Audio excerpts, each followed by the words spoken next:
It's just the two of us here, myself and Ryan Halflow, a 17-year-old kid from Elk Torch High. He's typical as far as teenagers go, impulsive, disinterested, distracted. We're sitting in his parents' garage in a couple of fold-up camping chairs, with cheap cups of coffee on our laps. I'm here because I believe he witnessed an event, an encounter of overwhelming significance, and one which I believe could explain a series of grisly murders.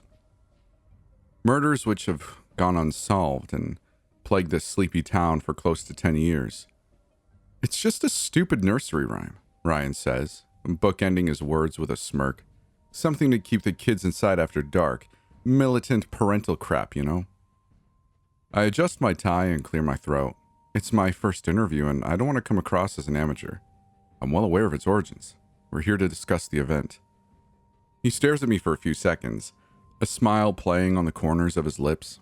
Eventually, he huffs and shakes his head. You serious, man? I was seeing stuff. There isn't a mystery to be solved. I was just stoned as hell. Marijuana doesn't typically elicit hallucinations. His face alters. The cool demeanor, the dismissive aloofness. It fades, and for a moment I see a twinge of terror. And that's when I know that I have him. I know that he doesn't believe his own excuse. Yeah, well, I was drunk too, he argues. I wasn't exactly in my right mind. I lean back in the chair and fold my arms, appraising him like my orientation taught me to do. If you want to make people talk, I recall my instructor lecturing, then be silent. So I am. I'm as quiet as death. Moments pass and finally he breaks the silence. What is it you do again? He asks, changing the subject. Good, I have him. I work at a compound known as the facility. My job is to investigate events that my superiors deem noteworthy. I do my best to keep my voice level, professional, but the job is so new that I can hardly contain my excitement. Your event has been selected. Facility? He says. No offense, but that sounds ridiculous. How do I know you're not some asshole playing me for a fool? I reach into my jacket and retrieve my badge. I can show you my identification again. He waves a hand. I've already seen it. How come I've never heard about this facility on the news? I pocket the badge. It's a recent enterprise. We believe that entering the public eye could lead to increased tensions and potential panic. Sounds like some X-Files crap. He narrows his eyes at me. What makes my event noteworthy? You made a post on your social media 3 days ago. It showcased a figure that I believe I recognize. He leans back, picks up his styrofoam coffee cup and takes a sip. I notice one of his fingers wrapped in gauze. Yeah, the shadow sort of looked like a demon or something. There's a pause. A silence stretches between us. You in league with demons? He laughs, tries to play it cool, but the question is genuine. No, I say. Demons aren't within my purview. I study urban legends. A smile plays on his lips, as if he's waiting for me to laugh at a joke I made, but I won't. It wasn't a joke. I reach for my clipboard and click my pen. All right, Ryan. I'd like you to start from the beginning. The night you took the photo on your Instagram. What events led to that moment? He sighs and runs a hand through his tangle of hair. It's a bit of a long story. Don't worry, I assure him. I have plenty of time. He doesn't speak. Instead, his eyes dart around the garage. They move from the window in the back to the door along the wall leading into the house, and then to the windows on the garage door proper. He's looking for faces, cameras maybe. He thinks this might be an elaborate prank, perhaps one his older brother orchestrated to make him look foolish. It's a response that my orientation warned me about and prepared me for. I've seen unexplainable things too, Ryan. He glances up and the playful aloofness is gone from his eyes. It's been replaced with desperation. He's hoping against hope that this isn't a joke, because he needs to talk about what he saw, because he knows he's experienced something unexplainable. He's probably terrified that he's going insane. You have? He says quietly. Several times. There's nothing to be ashamed of. I place my pen down on the clipboard, taking a breath and letting the veneer of professionalism fall away. According to my orientation, people are more likely to open up if you do first. The truth is, Ryan, there's plenty in this world we don't have answers for, but only a handful of us are ever visited by such phenomena. Some call it paranormal. I call it misunderstood. I give him a smile, and it's genuine. Please tell me about this photo. Tell me about the events that led up to it. He studies me for several moments, as if determining whether or not I'm lying to get him to talk, to make a fool of himself. How does this work? He says at length. He lowers his coffee cup to his lap. Do I just, start talking or whatever? Or should I go slow so you can write? Go as fast as you like. I click the pen in my hand and beam him a smile. I'm a quick writer. All right, he mutters. It begins. It was 3 days ago, Ryan says. Shannon Gilmore was having a house party, a kegger. Her dad took off on a business trip and he's friggin' loaded, so there's plenty of room in the house. I mean, the thing's like 3 stories tall. How many people were there? He rubs his shoulder, and I spot the gauzed finger again. It's a good sign. I don't know, maybe 50, he says. 60, I wasn't really counting. I make a note on my clipboard that reads, witnesses. Go on. So, we're all drinking, messing around and getting stoned. Some people are playing beer pong upstairs, and I'm down in the living room hanging with this chick from my English class, Becca. We're getting kinda, hot and heavy or whatever, and she starts messing with me. Messing with you? Just like talking crap about spirits and ghosts. He gives a small laugh and shakes his head. She says she's attuned to them or something. It's ridiculous.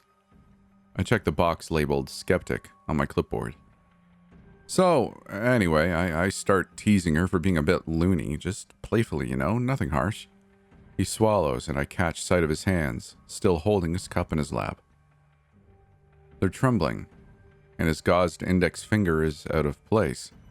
It's folded inward, out of sight against the cup. She bets me that she could show me a ghost. A ghost, I say, tapping my pen against the clipboard. Snippity Snap, according to legend, is no ghost. You're positive that's the terminology she used? He scratches his head, his eyes glassy, like he's remembering a distant memory. Eventually he nods. Yeah, she called it a ghost. I check another box on the clipboard, disappointed. Divergent. What happened next? She says there's this old legend about something called Snippity Snap, which, duh, the entire town knows about that stupid nursery rhyme. He takes a breath. It's deep, and when he speaks again, his voice cracks. She tells me that it's real. I circle the box labeled influenced.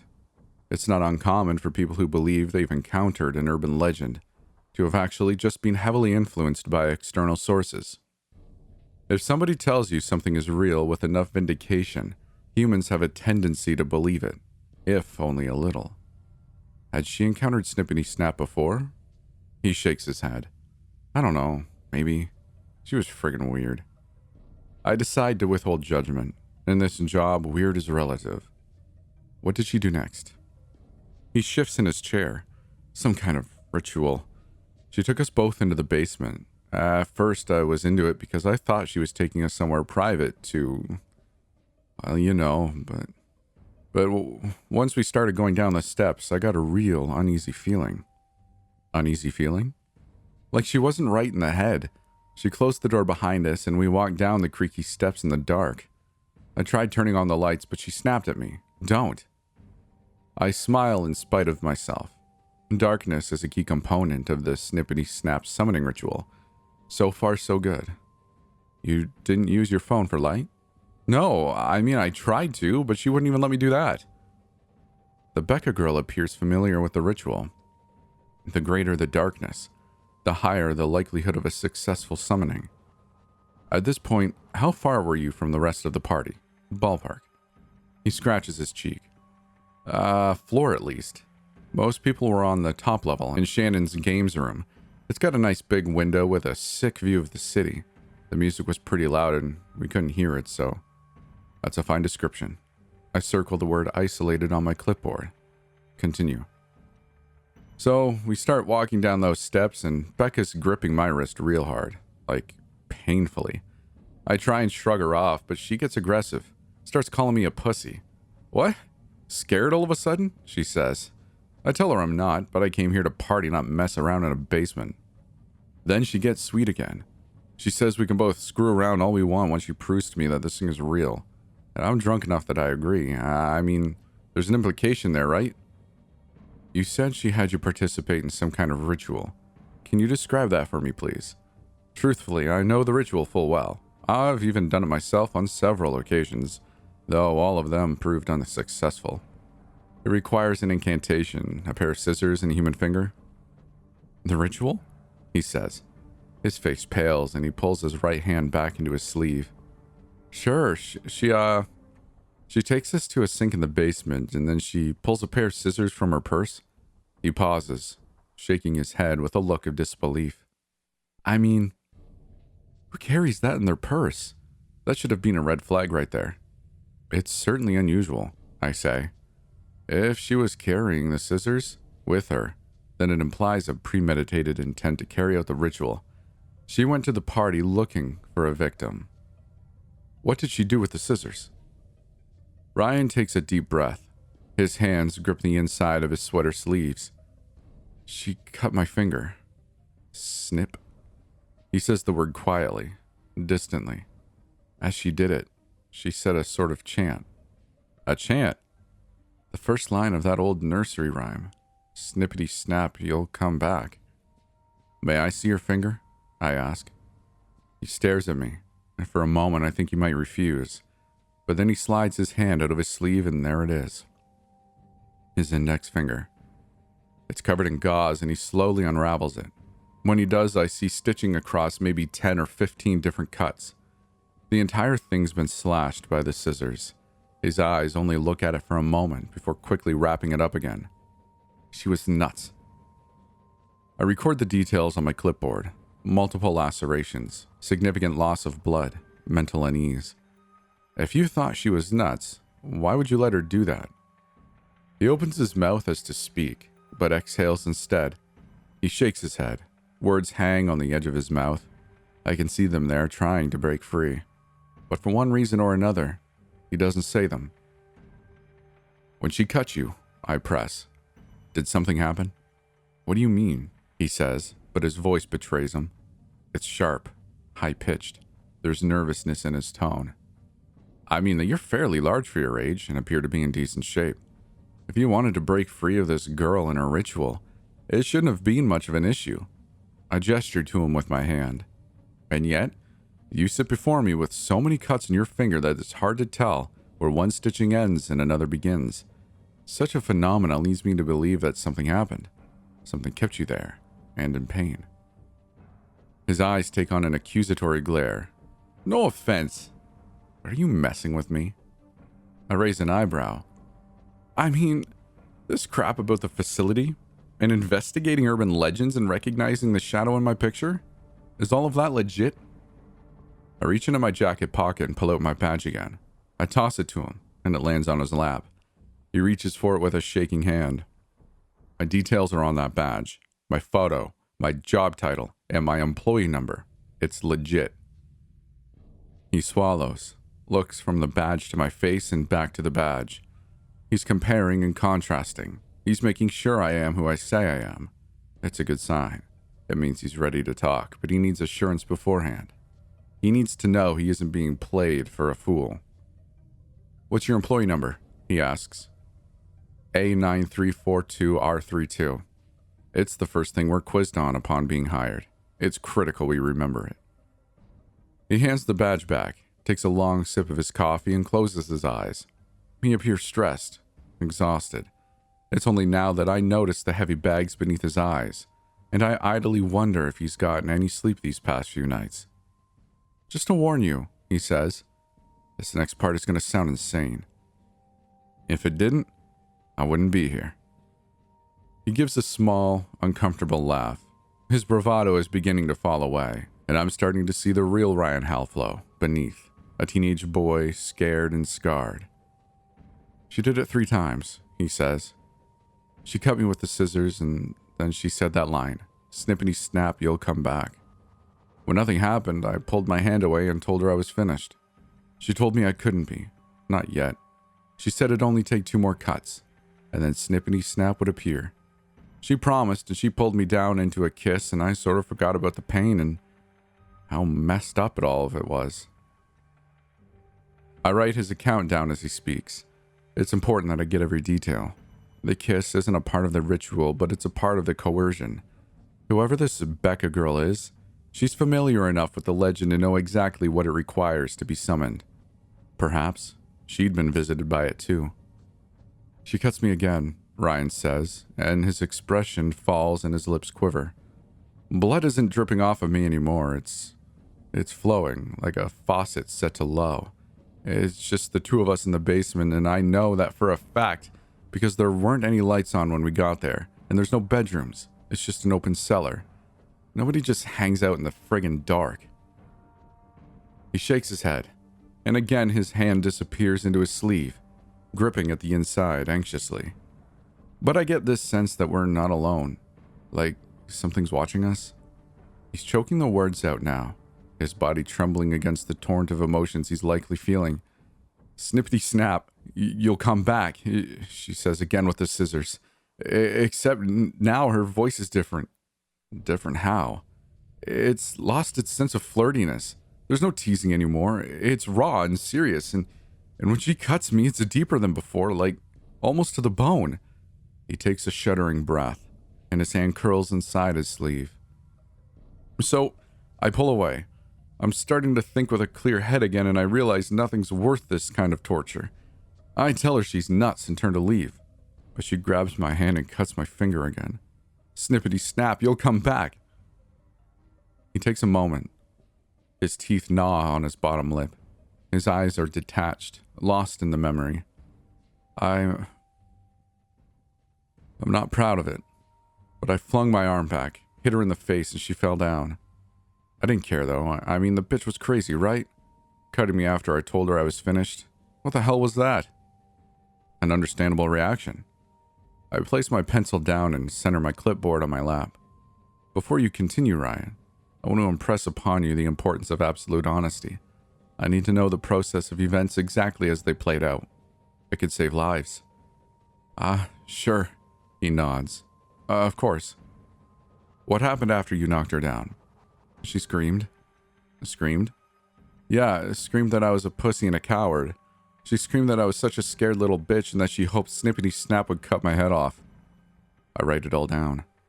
The aggressiveness with which Becca wished to instigate the ritual was alarming to say the least, but not unheard of. Such entities can have profound effects on those who follow them. That still doesn't explain the rest of the cuts. Ryan swallows, pushing the words out. She grabbed my wrist again, but this time I was ready. I turned around and I was going to clock her, man. I wasn't putting up with it anymore, and then his voice dies on his lips. And then what? And then I saw her. He shakes his head. I saw it. My pen pauses on the clipboard, my eagerness getting the best of me. You saw Snippity Snap? Ryan isn't a small individual, but in that moment, he looks like a terrified boy. He nods. It was big, twisted looking, like the thing had crawled straight out of hell. It had these giant scissors for arms, starting at its elbows, and its face was wrinkled flesh with no eyes and just these dark, sunken sockets. He swallows. Its mouth was sewn shut with its own skin, and between the threads of flesh were eyes. I mutter, a smile forming on my lips. Yeah, 100 of them, milky white and just swimming around. It was the sound of scissors, though. Those 2 gigantic blades opening and closing. Snip, snap, snip, snap. He takes a sip of coffee, then puts the cup back down with a shiver. He brings a hand around the back of his neck, rubbing it. It was the scariest thing I've ever seen. I knew if I got out of this and told somebody, they'd call me insane. So I did the stupid thing everybody hates about my generation. He took a photo. It was impulsive and stupid, but I needed to know that I wasn't imagining it. That it was real. So I snapped the picture and made a run for it, but Becca grabbed me by the ankle. I hit the ground hard. His hand stops rubbing his neck, and his eyes glisten with newborn tears. The next thing I know, the scissor sounds stop. No snipping, no snapping. It's just silence, and then Becca starts laughing. Laughing? I frown, hoping I didn't come all this way for a practical joke. Yeah, she's laughing, howling. I don't get it, but when I kick my leg free, I feel it. The scissor blades are against my neck. That creature is standing over me, getting ready to cut my head clean off. This is it. I lean forward. To have a real case so quickly is almost unheard of within the facility. It takes most of our new hires months to come across something real. Some agents have worked there for nearly a year without success. Yet here I am, having achieved it within my first week. Did you give it an offering? I ask, excitement lacing my words. He gives me an uncomfortable look. The two of us gaze at each other, and I realize I'm losing my cool. I'm letting pieces of me leak through that shouldn't be. I straighten up, flatten my expression, and adopt a more serious tone.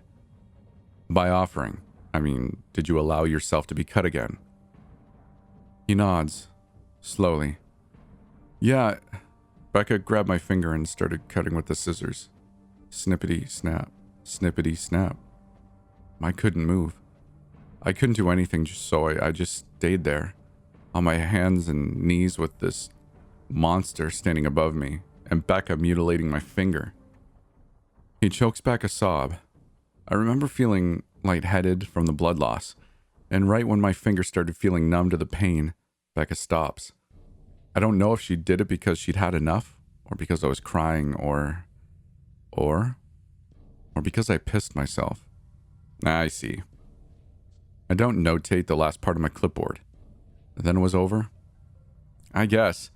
He exhales as though letting go of some great weight that's been holding him down. Once she stopped cutting, I realized the creature was gone, and before she could do anything else, screwed up. I booked it up the stairs and got my dad to drive me home. You didn't report it to the authorities? Report what? That some girl half my size held me down with a monster in a basement and cut up my finger? He snorts, wiping tears from his eyes. No, I didn't report that to the authorities. I just want to forget about it. Pretend it never happened. Why did you post that photo then?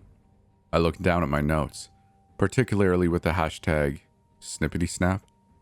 He shrugs, his eyes looking out the window. I don't know. I guess I just hoped that maybe somebody would tell me I wasn't insane, that maybe they'd seen it too. I sigh, reaching across and placing a hand on Ryan's arm, and give it a squeeze. You're not insane. You did the right thing taking that photo, and you did the right thing talking to me about the event. Thank you. Yeah, he says, sniffling. No problem. Is that, everything, then? Are we done? In a moment, I'd like to take another look at that photo, if you don't mind. The uncompressed version on your phone. He nods. Yeah, sure. 1 second. He pulls out his phone and navigates to the photograph, then passes the device to me. I study the image. It's similar to what I viewed on his social media, but given the low lighting and shakiness of the photograph, the compression algorithm wreaked havoc on it. This original version is much cleaner. For instance, whereas his Instagram showed only a shadow with a faint outline, this one provides additional details. The shadow is still in there, but it's clearer. On the creature's scissor arms, I see the faint sheen of light against metal. There's a reflection in the steel, a face, though it doesn't look like Ryan's, probably a consequence of the dim lighting.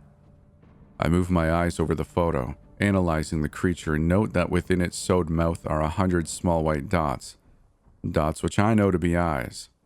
It's humanoid, mostly, but distinct in important ways. Its form is taller, for one.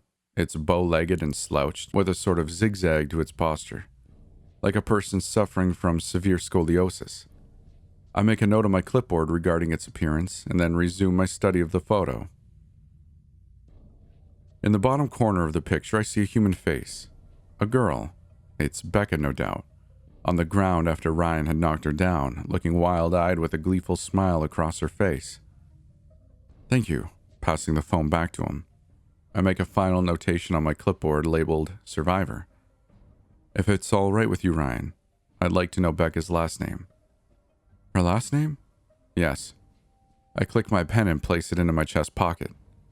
I think her and I need to have a discussion.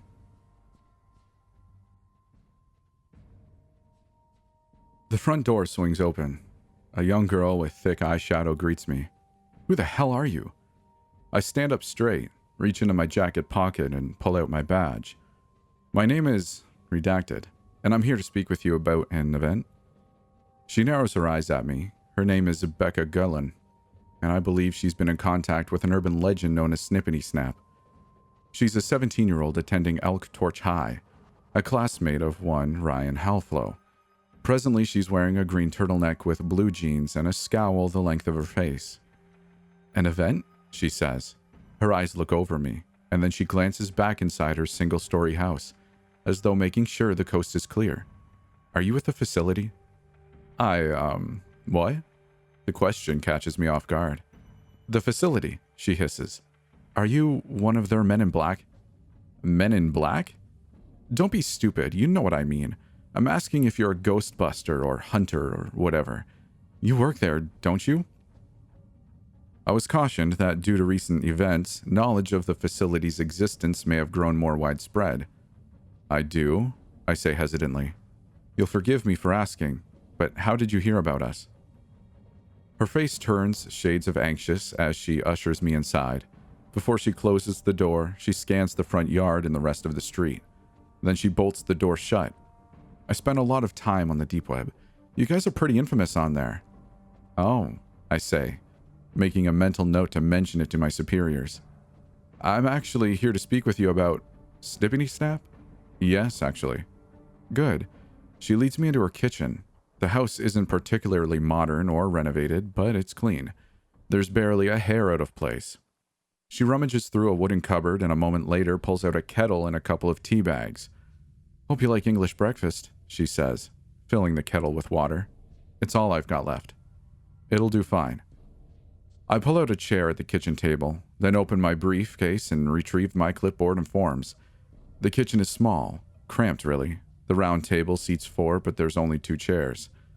Are your parents available? Strictly speaking, I should be requesting their permission before interviewing a minor. My mom doesn't live here, and my dad's at work. Don't worry though, she adds. Neither of them care. They don't really give a damn about anything. I see. I attach the forms of the clipboard I note that Becca Galden is a child of separated parents. It's a minor detail, but one potentially important in determining her motivations and impulses. My eyes scan down the form and read the heading labeled Interview Environment. I glance around, taking in the kitchen and make notes as I go. The fridge is old, its white surface stained an off-yellow color and peppered with magnets. A short distance away is the stove, and between the two is a dull metal sink. Above the sink is a small window. Its blinds are closed, blocking the glare of the setting sun. It's quiet, I remark, checking my watch. Its display reads 5 p.m. I figured by this time the entire household would be home. Well, this entire household is just my dad and I. He works late. He doesn't make much money and he needs to pick up shifts where he can. She pulls out a couple of teaspoons out of a drawer. In that case, are you all right if we proceed without him? I'm making us tea. What do you think? That I want us to sit here in silence? An excellent point. Let's get right to it then. I flip a page on my clipboard, returning to the first form. Just so I have the proper details, your name is Becca Gallen, correct? Galden. Ah. I cross out my previous spelling and rewrite her name above it. Thank you. Am I correct in saying that you attended a house party on 321 Hendra Avenue with one Ryan Halflow? She shuts off the tap, closes the kettle lid, and plugs it in. I didn't go there with him. I met him there. I check a box on my clipboard labeled In Alignment. The second question I asked was a small lie, one used to determine the validity of a potential informant. It ensures multiple stories can be corroborated. So far, her story matches Ryan's. When you met Ryan there, what did the two of you do? She turns around, Placing both of her hands on the edge of the counter, I noticed one of her fingers is badly scarred. Why don't we skip the bullshit? I took Ryan into the basement to kill him. My heart skips a beat. It was a suspicion I had, but to hear it announced so brazenly throws me off. Excuse me?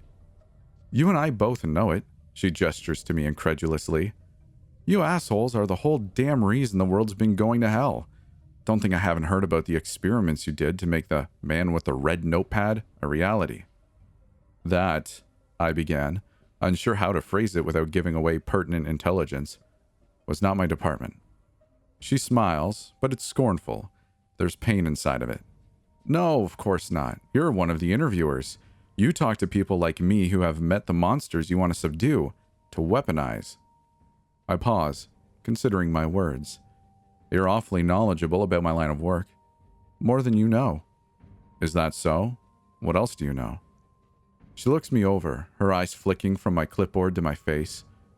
I know that you're new. Your badge number begins with Alpha. That means you're fresh as fresh can be, just barely out of orientation. I also know that you were hired after an interviewer posted an encounter with an entity known as Jagged Janus. That interviewer hasn't been heard from since. He's probably dead, and now you're his replacement. The kettle starts to scream. Follow his lead, and you'll be dead too. She turns back to the counter and drops a couple of tea bags into 2 mugs. Then she unplugs the kettle and pours the boiling water inside. Is that a threat? No, she says, opening another cupboard and pulling out a jar. Honey in your tea? Please. She cracks the lid and takes a spoonful, dropping it into the steaming mugs. I'm just telling you what I've read, what the trend is. Your facility is new and it isn't exactly great at what it's doing. She turns around, both mugs in hand, then walks over and sits down at the table across from me. She slides my cup across the wooden surface. I want to be rid of this curse. I really do, but I can't be if my only help is a moron. One more interested in boosting their career than stopping my nightmare. The words sting, but they're not far from the truth. On some level, on many levels, I felt excited about discovering a real case this soon. I felt ecstatic about the prospect of chaining an entity in my first month on the job. Understandable, I say. I'm here to help if I can. She appraises me, leaning forward and resting her chin on her steepled fingers. Fine. It's not like I have any other options. I bring my pen back to the clipboard. Why did you intend to kill Ryan in that basement? Honestly, it was him or me. Him or you? Even prior to securing my job with the facility, I spent extensive amounts of time studying the paranormal, and urban legends specifically. I'm well versed in the lore of Snippity Snap, and there's nothing in there about ultimatums. Can you expand on that? The first time I saw Snippity Snap, I was just a girl. 7, going on 8. She reaches for her mug of tea, then stops herself. Her face is focused, serious. She's remembering something. It was the nursery rhyme, the old urban legend, except back then it was more recent. My mom used to sing it in the car, and I think it was because of that woman's funeral. Woman's funeral? Becca nods. Yeah. Damn. What was her name? Hope Delvine? Yeah, I think that was it. She was murdered by her husband. The guy stabbed her 6 times with a sewing needle and cut her throat with a pair of scissors. Oh, damn. She picks up her tea, gives it a gentle blow, and then takes a sip. Pretty dark stuff. Anyway, I guess she used to write poetry in her free time. A hobby of sorts. One of these poems was read at her funeral, and the local paper published it. Interesting. So, what's the origin of the rhyme? I think so. After the paper published it, and since the events surrounding her death were so horrible, kids picked it up and started running with it. Pretty soon the poem became a sort of song or a chant. Next thing you know, it's in full-blown urban legend territory, shared at sleepovers and campfires and stuff. A fascinating discovery. I remember getting emails when I was in high school about an entity known as Snippity Snap. They contained an old nursery rhyme, but I had always assumed the origin of it would be much older than 10 or so years. I hum to myself, and the tune comes back. Snippity snap, you'll come back. Needles you'll pin, but it's remorse you lack. Snippity snap, please don't come hack. There's silence here until the machine click clacks. Snippity snap, snippity back. Some friends and I were chanting it one night, Becca says, squeezing her scarred finger, and I got this stupid idea in my head. I thought that maybe since Hope was killed by a pair of scissors and the rhyme was snippity snap, then maybe the scissors had something to do with the urban legend. Maybe scissors could make the fabled monster appear. Her voice fades to silence. Her mouth hangs there for a moment. When she speaks again, it's slow and full of regret. So we tried saying the rhyme again, this time cutting at the air with scissors. You were trying to summon Snippity Snap? We were 8, she says defensively. It sounded scary, but we knew it was ridiculous. I don't think a single one of us thought anything would actually happen. But back then, we didn't have smartphones to entertain ourselves, so we had to get creative. I jot down her story, then look up. Did it work? Not that time, obviously. I flip through my clipboard to the form entitled Origin Apparatus. I check a box labeled Attempts, and then place a single tally beside it. Knowing the rough number of times before a summoning succeeds is important, particularly if we intend on capturing the entity in question. What did you try next? I ask. Cutting something with the scissors. Not air, but something tangible. Paper at first and then cloth, since the whole rhyme was about sewing. Still, we got nothing. Then I had a thought. I figured that, since Hope was murdered, that maybe there needed to be some kind of mutilation involved, a sort of blood for blood kind of deal. So I cut my finger and then I said the rhyme. My friends were obviously grossed out, but it didn't take them long to become believers. My breath catches in my chest. I feel for this girl. I really do. I feel for this entire town and everybody who suffered from this urban legend, but I can't pretend I'm not excited. This is day 2 of my investigation, and the discoveries are already proving massive. Did it appear? Are you recording this? Becca asks, narrowing her eyes at me. Like, word for word? I shake my head. I'm just taking some notes.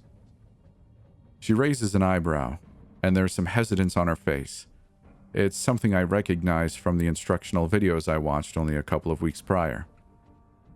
Becca, before we continue, I think it's important that I impress upon you that I'm not law enforcement.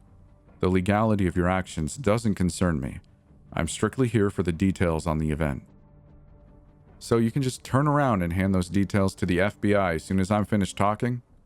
Her fingers grip her coffee mug, and they dance along its circumference. I know how this goes. I sigh. That's not the case at all. Your details and those of the event will be kept in secured storage within a well-defended compound. Any digital records will be fully encrypted. It's bad for business if we arrest our informants. She studies me for a moment, and then her expression softens. She's satisfied by my answer. Makes sense, she says at length. Yes. When I mutilated myself, Snippity Snap appeared. I cycle several pages on my clipboard. Then I stop at the one labeled First Appearance. Can you tell me where exactly it appeared? Was it in this house? From here on out, I need to make sure I'm crystal clear about the event. Yes, she says, pointing to a hallway to the right of us. We did the ritual down there in the bathroom. It's the only room in the house that doesn't have any windows, so it was ideal for the summoning. My pen scratches across the form, trying to get every detail as she mentions it. When Snippity Snap appeared in the washroom, where was it standing? In front of the bathroom door. It stood, I don't know, maybe 6 feet away from us. It was dark, though. So dark, and none of us noticed until we heard that awful sound. Its shears opening and closing. Snip. Snap. I honestly don't know why I did what I did next, but I guess I probably just panicked. To see it there, this monster with 2 giant scissors for arms and that horrible sewed face with its loose flesh and all those eyes, she shudders. I lost whatever nerve I had. I shouted at it to leave us alone, to go away. I frown. That doesn't sound like you lost your nerve. It sounds like you were quite brave. Her eyes lock onto mine, and there's anger there. Fury. You didn't let me finish. I apologize. It occurs to me that informants must feel incredibly vulnerable sharing these harrowing events. Please continue. Becca takes a moment, then exhales. I told it to get lost, to go back to whatever circle of hell it crawled out of. She stops suddenly, and I think I've upset her again, but I catch her glancing toward the hallway. It's brief, only for a split second, but there's a nervousness in her eyes, a panic. Is somebody here? I ask. She shakes her head. No, sorry, I just thought I heard my dad come home. But it's only 6. He won't be back until 7 or 8. I see. I adjust myself in the chair. Part of me feels off, like something isn't quite right, but I do my best to ignore it. I'm a professional after all. In any case, Snippity Snap is a creature that requires a summoning to appear, and such parameters haven't been met. What did you do? I ask again, returning my pen to the clipboard. Becca looks flustered, distracted. Her previous calmness is lost and something else has replaced it. Fear? It's difficult to say for certain. Despite it, though, she speaks. It cut Heather first. It cut her arm when she tried to make a break for it, to run past the thing. It nearly cut her arm off. I remember her forearm was just hanging there, off of her elbow. The only thing keeping it together was a few strings of flesh. Becca's expression trembles, the muscles on her face twitching with the onset of oncoming tears. She stifles a sob and wipes her runny nose onto her sleeve. I'll never forget the overwhelming smell of blood and the sound of Heather screaming. Her arm was spurting blood like a fountain, and it was getting everywhere, all over us. She shakes her head. It was horrible. I was so afraid. I record each sickening detail. There were no adults in the home to hear this? No. My mom was at work, and my dad was outside on the street working on his Camaro. That thing's engine drowns out anything that isn't a jetliner. She sniffles, choking back another sob. It was just me and my 2 friends inside, shut up in that bathroom. Nobody heard us. I circle the word witnesses on the form, and as I do, I hear a faint sound in the distance, like metal scraping on metal. Do you hear that? Hear what? A metallic sound. A sensation begins to grow in my chest, my adrenaline spiking. Something's triggering my fight-or-flight response. Like scissors. She shakes her head, and for a moment I feel foolish. The sound is so faint, so quiet, that I'm wondering if maybe I've allowed myself to become too invested in Becca's story. I wonder if I'm frightening myself too. Instinctively, my hand brushes over the side of my jacket, where I can feel my service weapon holstered. Relax, I tell myself. Don't ruin this opportunity. Are you okay? She asks. It's nothing, I say, plastering a smile on my face. I'm just hearing things. I didn't get much sleep these past couple of nights, and I think the consequences are coming home to roost. Becca cracks a bittersweet smile. I know the feeling. Can I get you anything else? Maybe a glass of water instead of tea? No, I'm fine with the tea. Please, excuse my interruption. Continue your account? Okay, she says, taking a deep breath. Heather's eyes bawling, and there's blood everywhere, and I see that creature's mouth open and close with all of its eyes, and a sound escapes. And I realize it's speaking. Speaking? The scissor sound is gone now, and I'm beginning to think that I may have imagined it. It's possible I'm letting my inexperience get the better of me. What did its voice sound like? Was it masculine or feminine? Neither, she says. It sounded wrong. It was sharp and grating, almost like a sewing machine. Curious. I make a notation on my clipboard, deviation. In the legend, the voice is typically non-existent. The creature is silent, save for the sound of its shears. So it wasn't speaking words then. No, but somehow I understood it anyway. I don't know if I just saw the writing on the wall because of what it did to Heather, or if I was attuned to it or something, but I knew what it wanted. I knew it wanted an offering. Someone to suffer like it had. Suffer like it had? A thought crosses my mind, and I stop writing for a moment, staring across at Becca. Do you believe Snippity Snap to be Hope Delvine? Becca sighs and reaches for her mug. Her hands are shaking so fast that the tea spills over the rim, scalding her.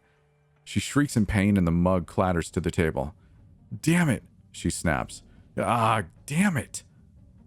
Allow me, I say, standing up and to retrieve her rag. Don't, she roars. Her eyes are wild and there's venom in her voice.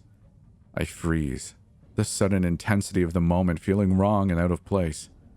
I just thought I'd lend a hand. It's fine, she says, her anger dissipating. I'll deal with it. She gets up and walks to the stove, ripping a rag off the oven handle.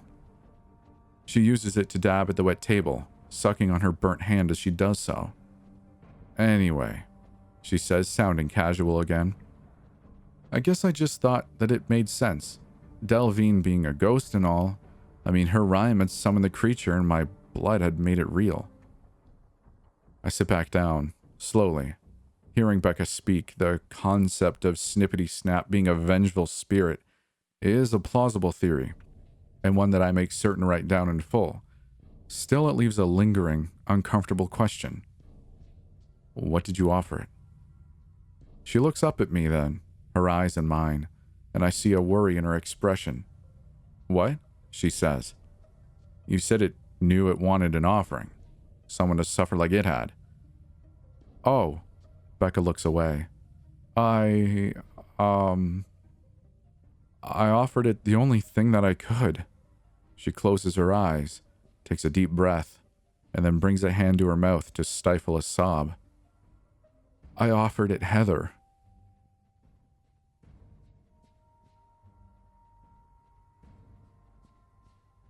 I clear my throat. You offered Snippity Snap your friend Heather? Becca wipes the last of the tea from the table, then tosses the rag into the sink.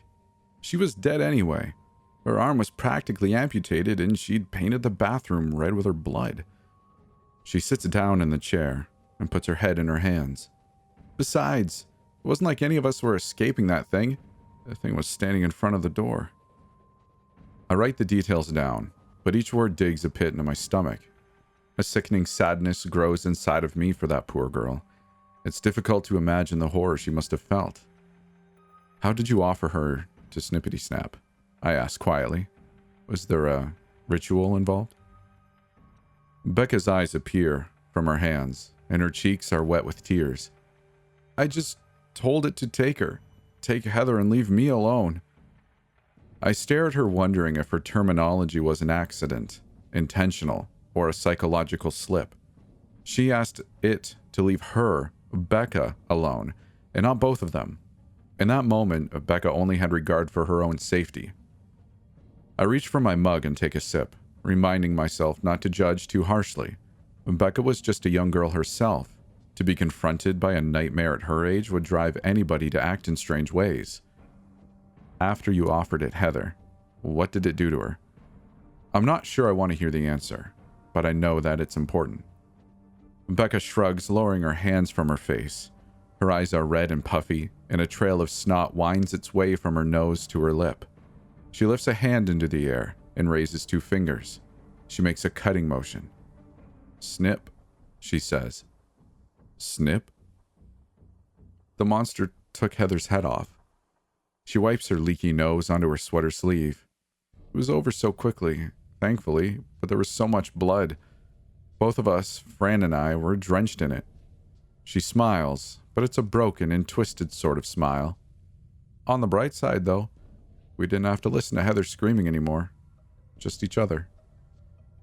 I write her words down, and as soon as I do, I realize my penmanship has grown poorer and poorer with each passing paragraph. My hand is trembling.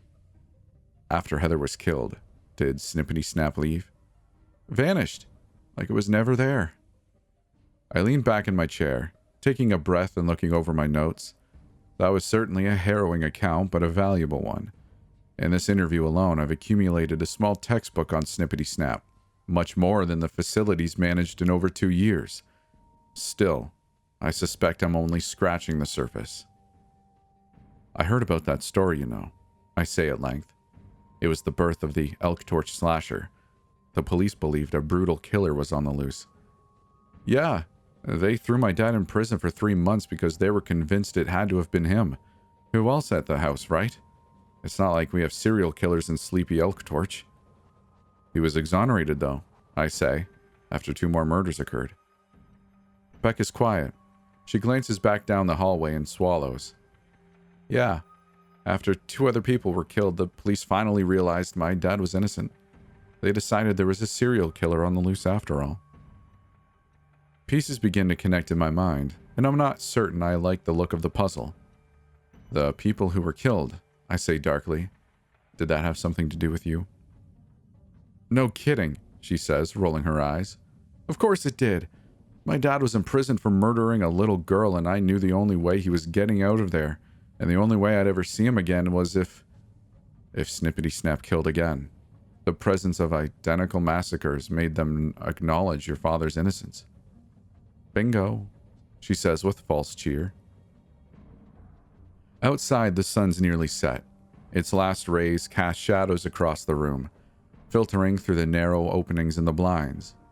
The way they play across Becca's face, it's difficult to discern her expression. Is there a sadness there, or an indifference? You traded people's lives for your father's freedom. They didn't die peaceful deaths, you know. Are you kidding me? She slams a hand on the table, shooting up out of her chair. You really think I don't know just how horrible each and every one of their deaths were? You don't think that stuff keeps me up at night, hating myself and wishing I had the courage to just let Snippity Snap take me instead? Take you instead? I say quietly. I speak my next words with a measured calmness, though my heart's beginning to race in my chest. Did you make some kind of deal with that creature? She glares at me, one side of her face draped in shadow, the other bathed in shrinking sunlight.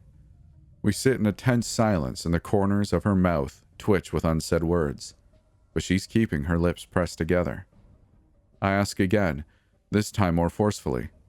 Becca, did you make a deal with Snippity Snap? I did what I had to do. What does that mean? She closes her eyes, runs both hands through her dark hair, and groans. She doesn't want to speak. She doesn't want to tell me this next part. But then her mouth opens, her voice cracks, and it all spills out. I summoned it when I mutilated my finger. When I said the rhyme and brought it through the veil and into our world. I created it, and it wanted me. Never Heather. Always me. My pen scratches at my clipboard, my eyes straining in the waning light, and I'm beginning to believe Becca Galden isn't the girl I thought she was. There's a cunning to her I didn't account for. I assumed she was like so many other children who'd encountered entities or spirits. Enamored, perhaps believing themselves special for having had the experience, pulled into their orbit like a macabre cultist. Becca wasn't manipulated, though. She wasn't pulled into any ideological orbit.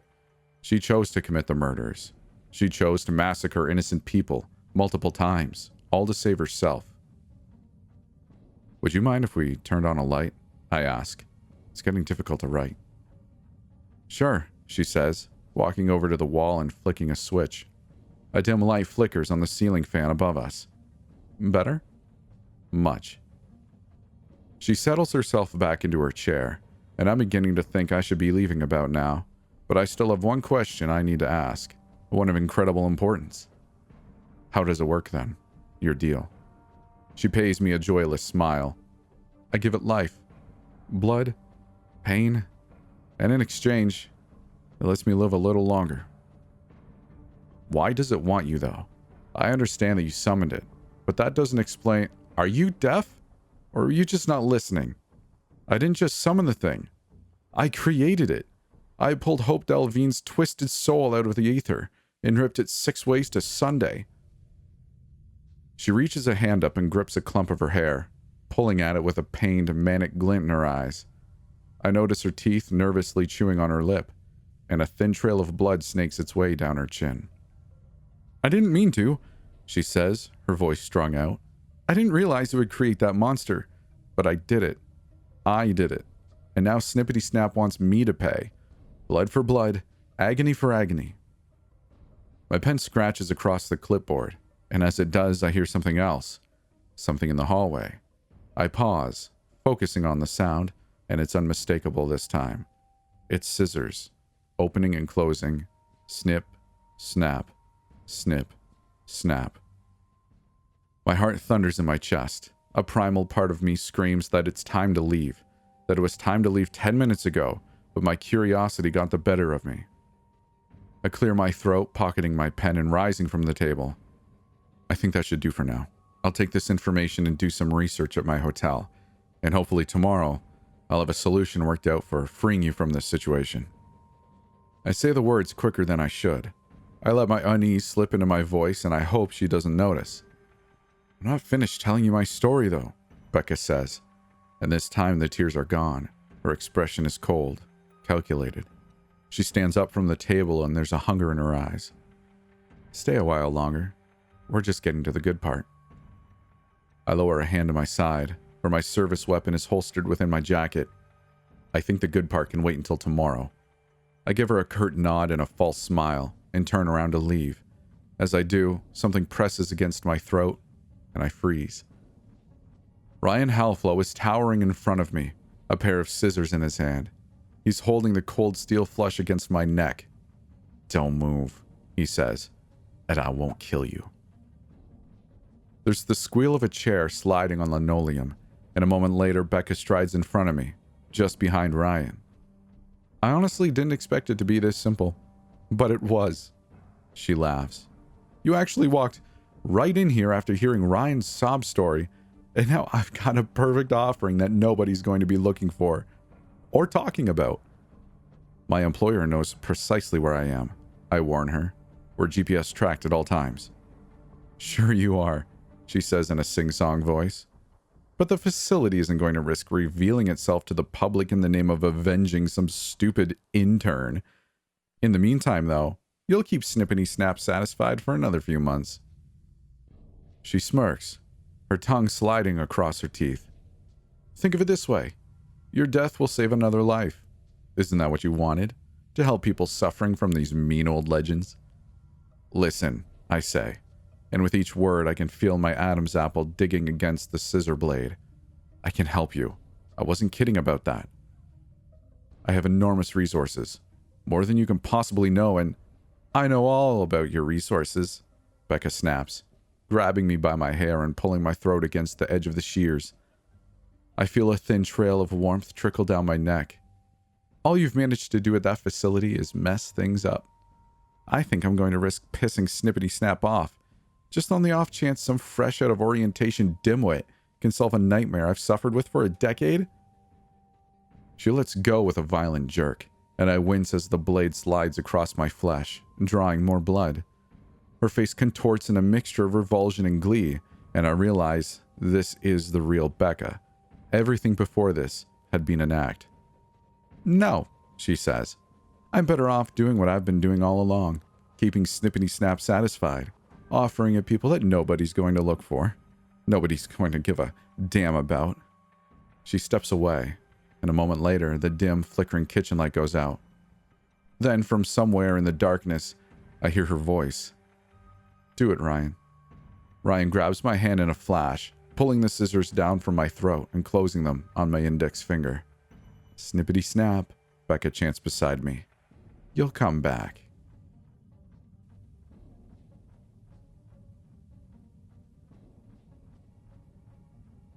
The pain of the shears slashing my fingers is dull, faded against the backdrop of my boiling adrenaline. Ryan has one of my hands, and I'm quite certain he could overpower me, even without Becca's help. But I still have my service weapon. It's on the side of my torso inside my jacket. With my free hand, it'd be an awkward reach, but if I could get to it before they realized what I was doing... It's not working, Ryan says, and I faintly see blood running down my finger. My eyes are beginning to adjust to the darkness. I did what you said, Becca. I cut up my finger in the bathroom earlier to get her to cross over and... Did she? Becca barks. I don't know, he says, panicked. Maybe. I thought so. But what? I didn't want her to get me.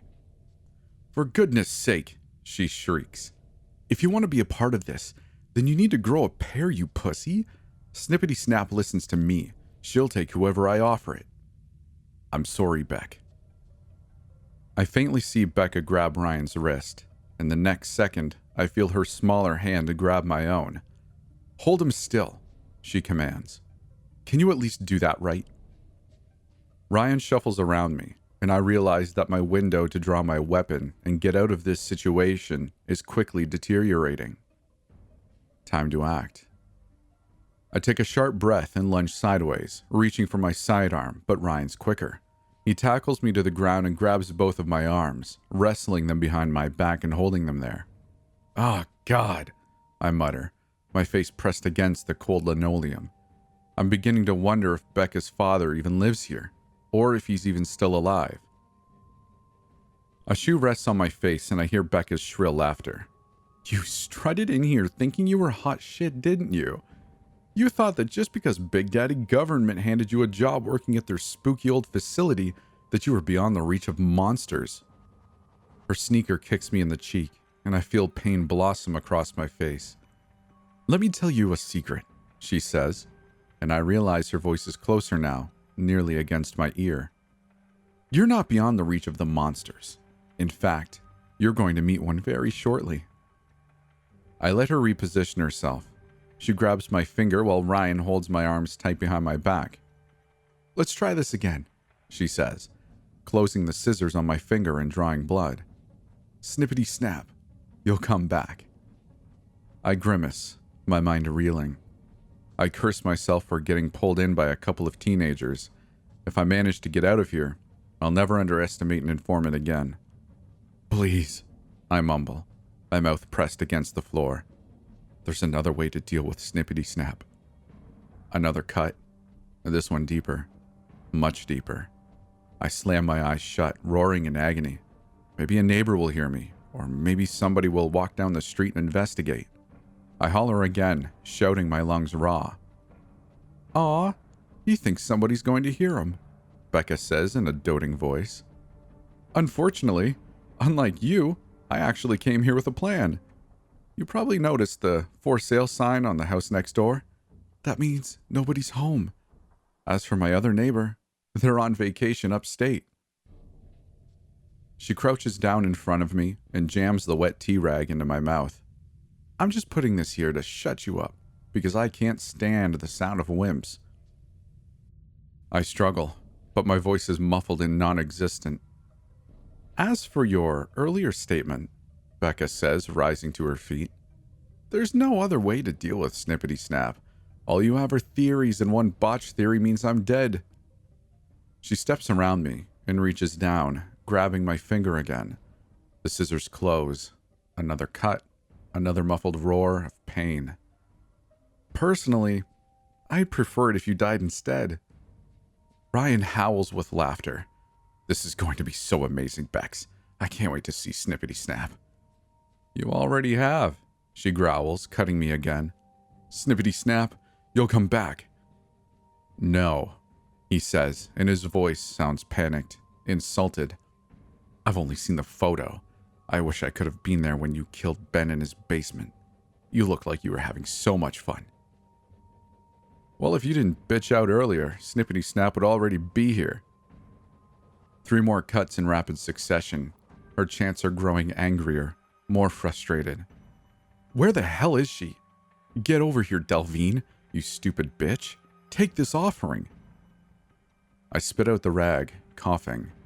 I'm beginning to feel lightheaded from the blood loss. "That whole story. You fed me about the house party and the..." "All bullshit," Brian says gleefully. "I sold it pretty good though, didn't I? I wasn't lying when I said it was a real picture of Snippity Snap, though. It was. It just wasn't me who took it." I feel the blood soaking through the back of my jacket. How much have I lost already? Too much. I struggle, but Ryan tightens his hold. "So what?" I grunt. "You grabbed the dead kid's phone and then played it off like you took the picture?" "That's right." Ryan says, and Becca keeps cutting. We figured we might attract some weirdos interested in the paranormal, some awkward kids with no friends, the sort of kid that nobody would bat an eye about, dying in some messed up ritual, because they probably did it to themselves. Instead, Becca says, her voice thick with disbelief, you contacted him. The facility. It was honestly dumbfounding. I really didn't think we'd sold it that well, but apparently it was good enough to fool you dimwits. Damn it. I had it all backwards. Snippity Snap wasn't the monster. It was these two. And if I didn't get out of here somehow, they were going to cause the deaths of more innocent people. I racked my mind trying to formulate a plan. If I could just reach my pistol. No. Ryan's too strong. I need to think of a way around him. Think, damn it. What do I know about the situation? I know Becca can't be reasoned with. If she didn't already prove that, she's certainly proven it now. Ryan, on the other hand, seems different. Almost like he's being manipulated along for the ride in Becca's master plan. If I can get through to him, then I might have a chance. Please, Ryan, I say in a measured voice. I can get you the support you need. If you stop this now, we can put it behind us, and that means no prison and no charges. You only need to let me go, and I scream. I scream so hard that my throat becomes raw and my body writhes in anguish. My eyes sting as they let loose a torrent of tears and my adrenaline spikes, causing my legs to kick out and my torso to twist violently. Snip, Becca says. She grabs my face, stuffing my amputated finger into my mouth. That's enough talking from you. I choke on it for a moment before spitting it out, bawling in pain. All I taste is blood and flesh. Snippity Snap, Becca calls. You'll come back. Then I hear it. It arrives over the sound of my whimpering agony, the sound of two giant shears opening and closing. Snip, snap, snip, snap. My pain dulls in the face of my racing heart and mounting panic. Becca, Ryan breathes. Look. I see it, dumbass. Becca steps in front of me and I see the blue of her jeans, just barely in the inky blackness. Snippity Snap, she loudly proclaims. I offer you this life in exchange for my own. The scissors open and close. Snip, snap. Then it speaks. It speaks in that terrible, sharp, and jagged sewing machine voice Becca described. I have no idea what it says, but Becca steps back. Thank you, she says. Hold him still, Ryan. I crane my neck and I can see it. A shadow in the dark, save for its two gleaming steel shears and those many eyes, swimming inside of its flesh-sewn mouth. It speaks again, what whirring, terrible sewing machine ramble. Hope, I choke, desperate enough to try anything. Hope Dalvine, right? I know it's you in there. I know you think it's worth it, these blood offerings. But Becca Galden's the one who chained you here. She's the one who ripped you out of your afterlife and brought you here to make people suffer. Becca's foot connects with my face and I hear a sharp crack. The pain tells me my cheekbone just fractured, badly enough that I can feel blood trailing down my jaw, but it's hardly a consideration. I keep talking. I have to, because it's all I have left. Please, Hope. You were not an evil person. You were an innocent woman who was murdered by her husband. Snip, snap. Snip, snap. Ryan, Becca shouts. Shut him up for goodness sakes. I feel Ryan lift his hand from my wrist, clambering toward my face, and that's when I move. It's the only moment I'll ever have. I roll over, my hand darting inside my jacket, and even as Ryan grabs me by my hair and smashes my skull against the linoleum floor, it's already too late. I feel cold steel in my grip. There's a loud bang and a blinding flash, and Ryan stumbles off of me with a look of confusion on his face. I pull the trigger again and he drops. Becca rushes at me, but I swing my hand back and bash her across the face with a pistol grip. She crumples to the floor. I only look at her for a moment, my breath heaving in my chest, before my attention is pulled toward the real danger. The creature, moving closer. Snip, snap. Snip, snap. I study it, wrestling against my fight-or-flight response and trying to determine a game plan. I could run, I think to myself. The creature's not moving that quickly, with its crooked legs and twisted spine. I have little doubt that I could physically escape it. But to what end? What happens once I leave? Does it follow me? No. Too many variables. I raise my firearm, pointing it at the monster. My finger trembles on the trigger. I could dump a clip of bullets into Snippity Snap and blow the creature away.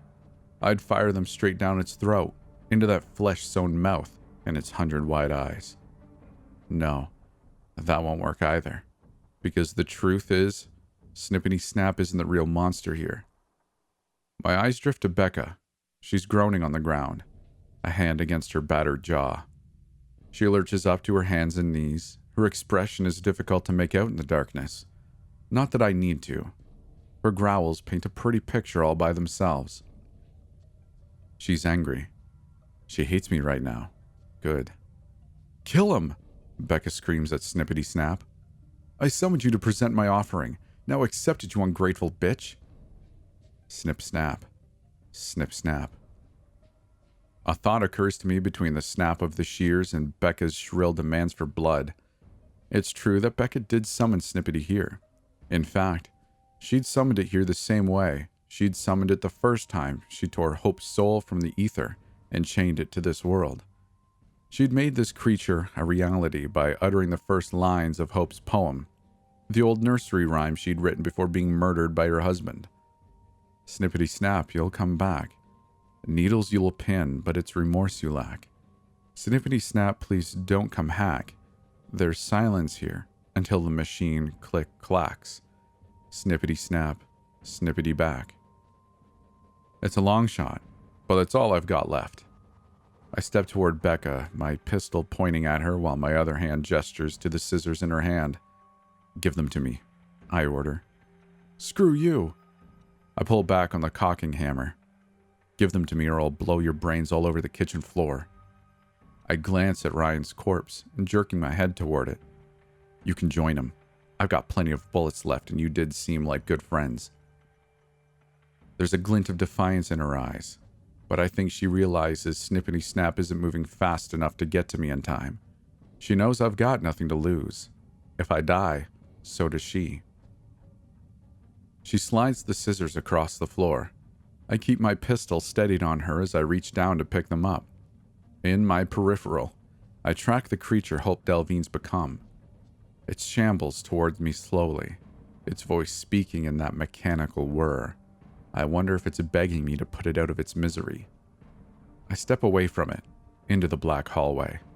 As I do, I sling my fingers through the scissor grips. I bring the blades to my hand, still holding the pistol, and extend my undamaged index finger. Here goes nothing, I mutter.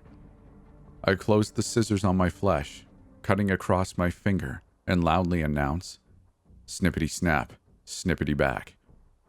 The creature takes another step. Snip, snap, snip, snap. Then another heaving, plodding footfall. Becca rolls back her head laughing. You think I haven't tried that? You dipshit, this is exactly why I didn't want to accept your help. You'd only get me killed. Damn it. It was a Hail Mary, but I thought maybe if the first lines had summoned the creature, then the last ones could send it back. I spit out a mouthful of blood. Shooting Hope feels wrong, given her tortured existence, and beyond that it's probably pointless. She's not living after all. My only real move is to run, to get away, return to the facility and come back with some reinforcements to deal with this creature. Yeah, that could work. I take another step back into the pitch darkness of the hallway. You don't get it, do you? Becca sneers. There's no escaping it once you've been offered. You think you're the first person to outrun it? It always comes back. Always. It'll snap you the moment you rest those tired eyes. I snarl, my finger twitching on the trigger and desperate to put 6 rounds into Becca's head.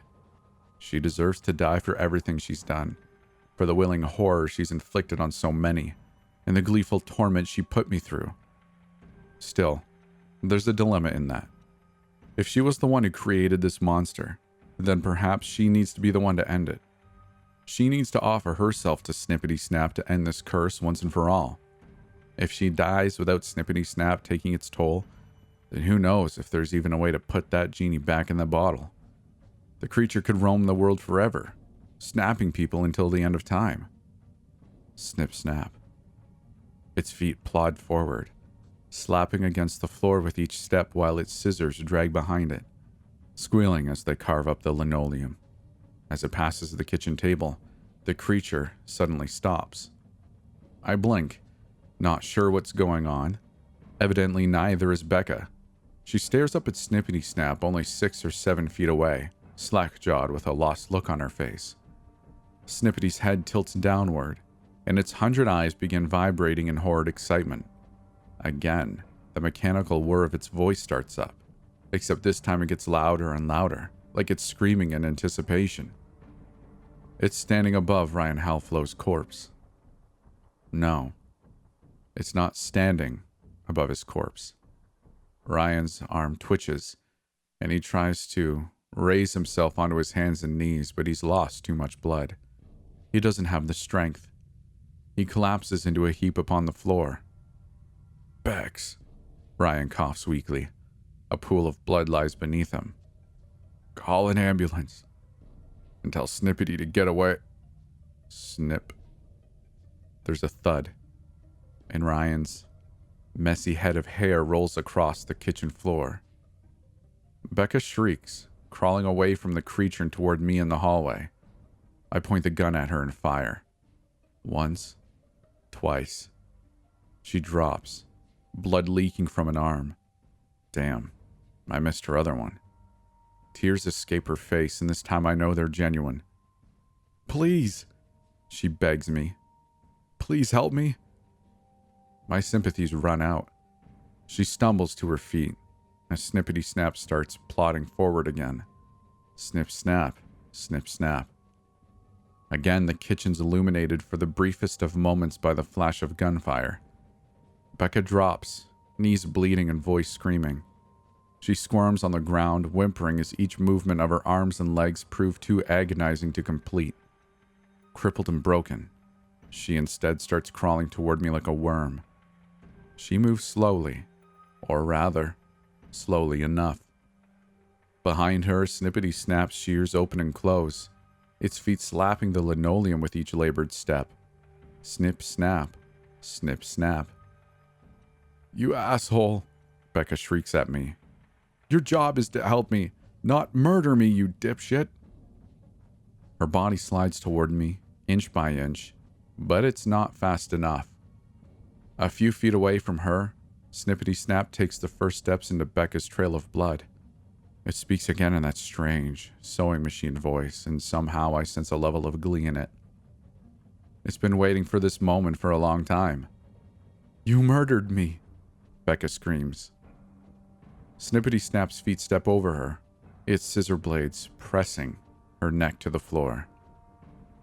Don't you dare think you're safe. It'll kill you next. It'll kill you unless you let me keep it away from you. Her eyes are wild again, desperate. I can help you. I can give it other offerings and keep it away from you. All you have are theories, I say with an empty voice. And one botched theory means I'm dead. I don't mean to, but a grin slips across my face. Personally, I'd prefer it if you died instead. Snippity's eyes vibrate, and its crooked body trembles as its voice whirs louder and louder. Please, Becca shrieks. What the hell are you waiting for? Snap. Becca's head rolls toward my feet, bumping against my leather shoe. Her tongue lolls from her mouth, and her messy eyeshadow runs down her cheek, wet from the tears staining her face. For a moment, I see her eyes moving, full of terror and rage, and then they're still again. When I look up, Snippity Snap is gone. I heave a sigh and stumble along the wall before flicking on the dim light As I pass through the kitchen, I step over the two corpses on the floor, each of them riddled with bullets from my service weapon. For a first gig that started out so promising, it's really gone to hell. I pass by the table, and as I do, I take a sip of my tea. It's cold now, but I don't care. I grab a clean rag from the oven handle and wrap my still bleeding wound. A short distance away from me, I spot my finger on the floor, lying in a pool of 3 different people's blood. It's pale and pruned, and a reminder of just how arrogant I was underestimating Becca Galden. I pick it up and put it in my pocket. My fingers find the handles of several drawers, pulling them open and slamming them closed, one after another. I sift through 4 or 5 before I find what I'm looking for, a plastic baggie. I fish some ice out of Becca's freezer and then drop my amputated digit inside before sealing it shut. Groaning, I sit back down in my chair. My eyes drift around the crime scene, 2 high schoolers shot dead, riddled with bullets and beheaded, with the only weapons in sight being a pair of scissors and a firearm registered under my name. Oh, and I'm also covered in both of their blood. The situation doesn't give me much leeway in terms of making an alibi, particularly when said alibi involves an urban legend with scissors for arms. On the other hand, it's likely the facility could sweep this under the rug for me. They've done more for messier events in the past, after all. They'd have to call in several favors, and they wouldn't be particularly pleased about it, but they'd do it. For them, it's better than the alternative. If the public gets a whiff that there really are monsters under their beds, it'll lead to widespread civil unease, panic in the streets, rioting. I take another sip of cold tea. It's bitter. Worst yet, there'd be others like Ryan and Becca, people seeking to wield these monsters or follow them. The facility wouldn't let that happen. They need the monsters to be an exclusive resource, and one that only they have access to. It's the most effective way to weaponize them. I shake my head. My conscience roars inside of me, and it only takes a moment before I realize I can't go back there. I can't go back to work. If I did, I'd have to hand in my report and give a statement on the event. Once that happened, it'd probably take them a matter of hours before they tore Hope's soul back through the ether and sentenced her to another lifetime of torment and death. No, I can't do that. But with the facility's resources, I can't just hand in my letter of resignation either. They won't let me go so easily. Not until I give up what I know and tell them how to summon Snippity Snap. While it's true they might be able to glean most of the ritual from the details I've provided here, I intentionally left out a key component. The fact is that I never intended for this to be a how-to manual, but rather a warning. That leaves me with just one option. I hit the road. I disappear and make a new life, under a new identity, and hopefully never hear the words Snippity Snap ever again. In the meantime, I figure I'll post this. In case something happens to me, I think the public deserves to know that I wasn't the monster here. Becca Galden was. She chose a life of murder over a chance at salvation. Hell, maybe she was right, and maybe I couldn't help her. I guess I'll never know, and neither will she. All I know is she wasn't even willing to give me a shot. I gave her 4. Oh, and if you hear anybody singing the Snippity Snap nursery rhyme, do yourself a favor and make sure they don't have a pair of scissors with them. If they do, you could be in for a long night and a short life. Stay safe. Until next time.